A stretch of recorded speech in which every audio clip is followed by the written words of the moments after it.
fora de campo é Gabigol. Olha o que ele fez. Saída do Mineirão, torcedores estavam ali nesse setor, aguardando os ídolos e pediram uma foto para o Gabigol. Ele saiu desse jeito aí no celular, não olhou para ninguém, não deu um tchauzinho, um sorrisinho. Ah, tá chateado que ainda não fez gol com um jogo que não foi bom? Mas o torcedor está ali e merece uma atenção, um respeito, uma consideração. Você não acha não, Gão? Claro, concordo, sem dúvida nenhuma. Eu acho que o jogador de futebol, de um modo geral, jogadores como o Gabriel Barbosa, por exemplo, jogadores que têm história, claro, evidentemente que, agora vai aqui uma cornetada, não escreveu absolutamente nada com a camisa do Cruzeiro ainda. Mas essa atitude de você ficar com o celular no ouvido e passar ignorando a criançada, isso é um absurdo. Para mim é um absurdo. Nossa, Gão, falando mal do Gabriel Barbosa, irmão, deixa eu entender, falar uma situação para vocês. O sonho do meu moleque, e acho que das crianças, é um dia ser um jogador de futebol. Eu, pai do Samuel, se o Samuel se tornar um jogador e eu ver uma situação dessa, ele pode ter 38 anos, está encerrando carreira, e eu com quase 90, que eu vou ligar para ele, mas vou brigar demais da conta.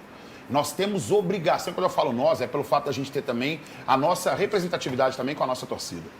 A gente tem a obrigação de sempre tratar... Quer dizer que nós somos bobo, não, que a gente também, às vezes, dá umas também na galera que ultrapassa o limite.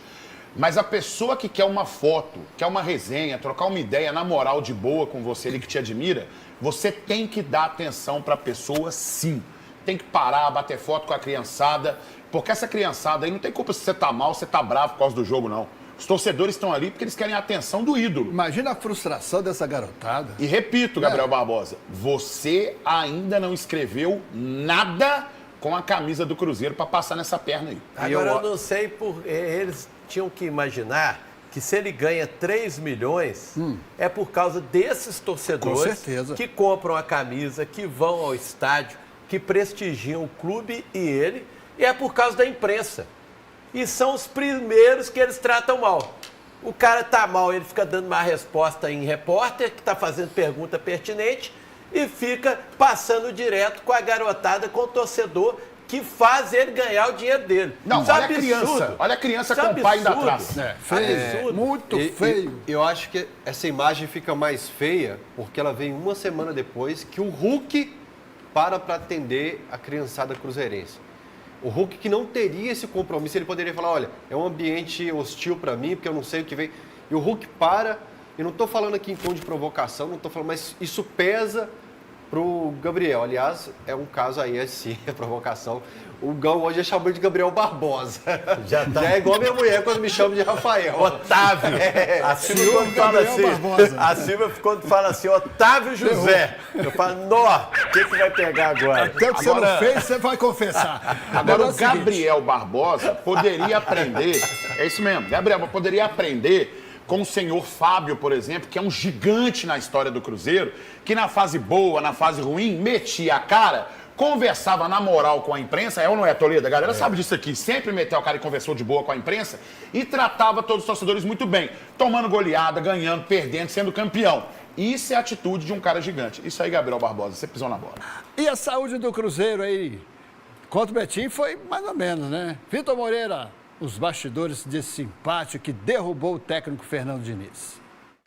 O clima era de euforia. Todo mundo queria ver a estreia oficial do Gabigol. Hoje é o Gabigol, com certeza. É o Gabigol, né? A gente espera um desempenho bom dele no time. Mas, de repente, o tempo fechou. O que era festa, a ansiedade, deu lugar à raiva, à indignação do torcedor. Tem que sair. Essa derrota, derrota não, né? Empate com gosto de derrota. Foi pra tirar o cara, irmão. Não tinha nem que ter continuado esse ano, horrível. Tem que sair fora. A gente achava que ele ia ser um ótimo treinador, mas infelizmente nada dá certo pro Diniz. O Diniz não arruma nada, só fica reclamando. Aí ele fica brigando, fica fazendo um monte de coisa. A gente tem que arrumar o time, se não arrumar não tem como.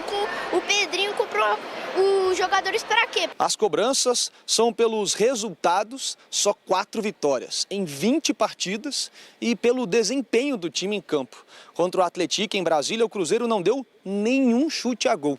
Dessa vez, contra o Betim no Mineirão, o goleiro Michael não fez nenhuma defesa no primeiro tempo. A cobrança ela tem que existir. É uma cobrança porque os resultados são muito ruins. Não adianta só jogar bem. A gente precisa de vitórias. A gente vai falar disso na outra coletiva. A gente precisa ganhar jogo para o ambiente melhorar. A gente carrega o histórico do ano passado. O carregamento disso é que traz essa pressão e o torcedor está em dócil e está no direito dele. Claro que a equipe do Betim aproveitou essa situação da Raposa e abriu logo o placar com o zagueiro Eurico, cria da base do Cruzeiro aos 37 da primeira etapa. A lei do ex que nunca falha. O Diniz descontrolou, errou até em substituição. Iria entrar o Wallace no lugar do Fabrício Bruno. Aí ele desistiu de última hora e colocou o Lautaro Dias. Se bem que ele acertou nessa, né? Porque o passe pro empate do Cruzeiro veio dos pés do Fabrício Bruno na cabeça do Lautaro. Vai entender o futebol. Hora de comemorar. Mas não dessa vez.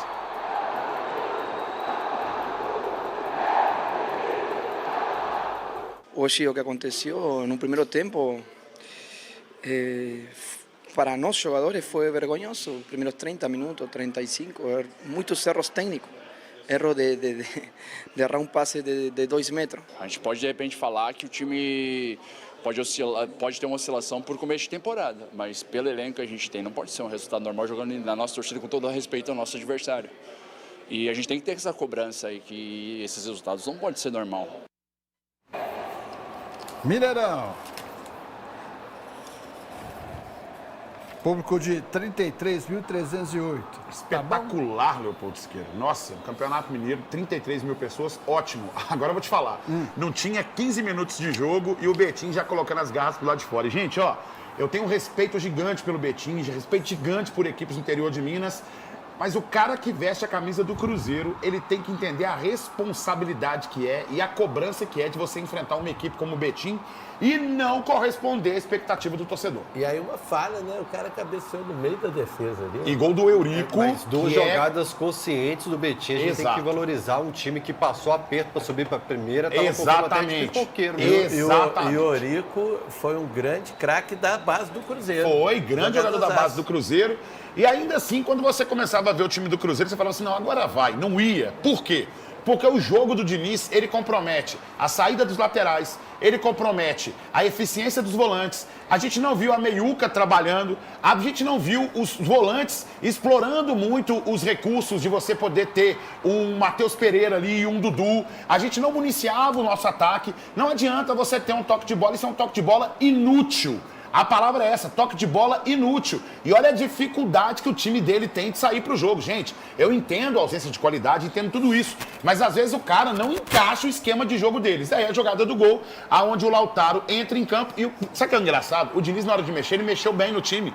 Mas ele corrigiu um erro que foi dele. Porque ele sacrifica os jogadores, depois tenta corrigir um erro, acaba corrigindo esse erro e a torcida fez muito bem, mesmo depois do gol, de cobrar Fernando Diniz, porque entendeu que não funciona o esquema dele no time do Cruzeiro.